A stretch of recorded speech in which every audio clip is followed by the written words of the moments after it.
We provide you the platform to turn your dreams into reality. Give wings to your aspirations with KR Mangalam University. नमस्कार, news nation digital के हमारे इस खास episode खबर है दुनिया की में आपका स्वागत है। मैं हूं Sumit Kumar Dubey and this video is co-powered by KR Mangalam university. Iran Israel के बीच 12 दिन की जंग के बाद सीज फायर हुआ, लेकिन सीज फायर जरूर हुआ पर जुबानी जंग जारी है। ईरान की टॉप लीडरशिप जहां इस बात का जोर दे रही है कि इजराइल की ओर से उसे ख़त्म करने की कोशिश नाकाम हुई है, तो वहीं इजराइल की ओर से भी लगातार धमकियां दी जा रही हैं। इन्हीं धमकियों के बीच एक ऐसी धमकी आई है जिसमें सीधे ईरान के सुप्रीम लीडर खामेनेई को निशाना बनाने की बात कही गई है और धमकी दी है इजराइल की रक्षा मंत्री इजराइल काट्ज ने। दरअसल इजराइल चाहता था कि इस 12 दिन के युद्ध के बीच सुप्रीम लीडर को वैसे ही ठिकाने लगाया जाए जैसे हिजबुल्लाह के चीफ हसन नसरल्लाह को मारा गया था।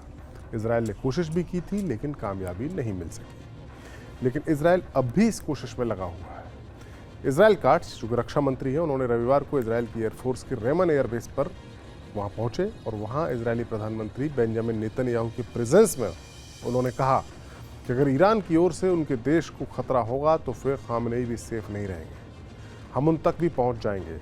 काट्ज ने कहा कि मैं खामेनेई को स्पष्ट मैसेज देना चाहता हूं कि अगर आप इजराइल को धमकाते रहेंगे तो हमारा हाथ एक बार फिर ईरान तक पहुंचेगा।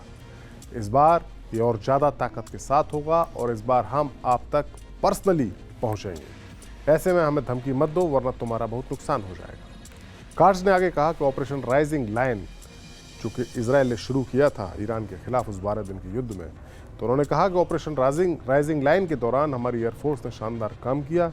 हमने ईरान और उनके साथियों पर वार करते हुए खतरों को दूर किया। हमने ईरान को स्पष्ट मैसेज दिया कि वो हमसे उलझेंगे तो इसका खामियाजा उनको भुगतना पड़ेगा। तेहरान की सत्ता को ये समझ लेना चाहिए कि इजराइल से उलझना उन्हें भारी पड़ेगा। दरअसल सीज फायर के बाद जिस तरह से दोनों मुल्कों की टॉप लीडरशिप के बीच बयानबाजी हो रही है, उसमें इजराइल के रक्षा मंत्री का भी बड़ा रोल है और बेहद आक्रामक तरीके से वो बयान दे रहे हैं। वो लगातार सुप्रीम लीडर को मारने की धमकी दे रहे हैं। पहली बार नहीं है जब उन्होंने ऐसा कहा। 17 जून को भी खामेनेई की हत्या की धमकी देते हुए उन्होंने कहा था कि उनका हश्र पूर्व इराकी शासक सद्दाम हुसैन जैसा हो सकता है। इसके बाद 10 जुलाई को भी एक समारोह में उन्होंने बोलते हुए कहा था कि हम तेहरान से लेकर इस्फान तक और तबरीज तक हमले करने का हमने दम दिखाया है। काट्ज का कहना है कि अगर अली खामेनेई जो कि ईरान के सुप्रीम लीडर हैं और वो और ईरान के दूसरे नेताओं के लिए एक सीधा मैसेज है कि ईरान अगर इजराइल के धीरज की या धैर्य की या पेशेंस की परीक्षा लेता है तो उनकी एयरफोर्स की विनाशकारी शक्ति क्या होगी ये ईरान देखेगा। उन्होंने कहा कि इजराइल को नुकसान पहुंचाने वाले ईरानी अधिकारियों के लिए छिपने की कोई जगह नहीं है, ये उनको समझ लेना चाहिए। काट्ज लगातार ईरान के खिलाफ बयान दे रहे हैं। 12 दिन के इस युद्ध में हमने देखा था जिस तरीके से इसराइल ने ऑपरेशन शुरू किया तो उसने ईरान की टॉप मिलिट्री कमांडर्स और टॉप के न्यूक्लियर साइंटिस्ट्स को निशाना बनाया था। इससे पहले काट्ज ने एक इंटरव्यू में खुलासा किया था कि उनकी फौज खामेनेई को भी मारना चाहती थी लेकिन उन्हें खामेनेई की लोकेशन नहीं मिल सकी थी। दरअसल ईरान को भी इस बात का अंदाजा हो गया था कि इस 12 दिन की जंग के दौरान सुप्रीम लीडर इजराइल के निशाने पर हैं और उन्हें बचाने की हर मुमकिन कोशिश की गई जो कि कामयाब भी रही। ये कैसे हुआ? ऐसा वक्त था जब इजराइल अपनी सटीक गोपनीय जानकारी, जासूसों के नेटवर्क, इसके जरिए ईरान के हर खास आदमी की लोकेशन जान रहा था और उस पर हमले कर रहा था, टारगेट किलिंग कर रहा था। तब भी ईरान के सुप्रीम लीडर की लोकेशन उसके पास नहीं आ सकी और अब इस बात का खुलासा हुआ है।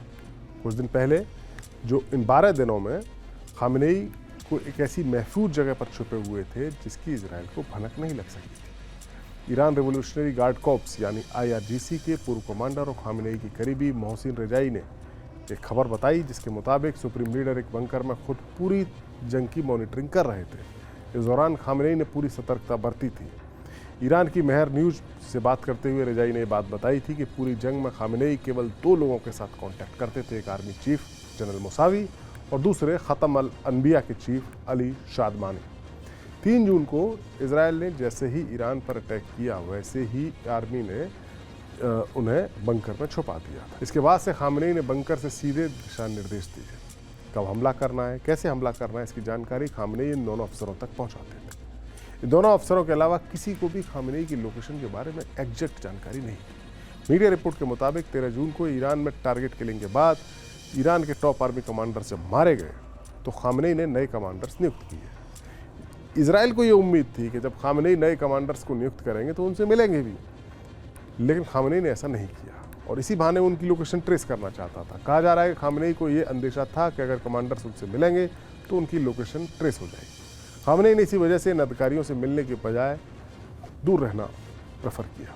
यही नहीं, इस दौरान किसी भी तरह के इलेक्ट्रॉनिक गैजेट्स का इस्तेमाल नहीं किया गया और संदेश भेजने के लिए ह्यूमन कुरियर का इस्तेमाल किया गया, यानी विश्वास पात्र इंसान के जरिए ही संदेश भेजे गए। जानकारी के मुताबिक इस जंग के दौरान अमेरिका ने भी ईरान के साथ समझौते की कोशिश की थी, उस वक्त जब अमेरिका पर दबाव था कि वो ईरान के परमाणु ठिकानों पर बम गिराए।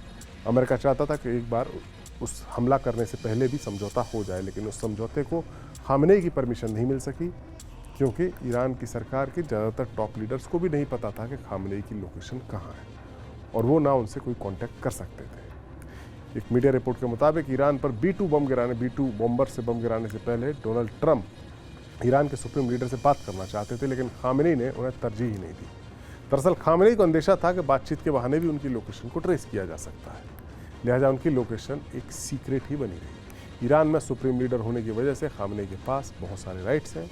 खामनेई के पास ही आखिरी वीटो भी है, यानी कोई भी फैसला, आखिरी फैसला बिना खामनेई की परमिशन के नहीं होता। यही वजह है कि ईरान के साथ अमेरिका की कोई बातचीत फाइनल नहीं हो सकी और अमेरिका को ईरान की 3 परमाणु साइट्स पर बम गिराने पड़े।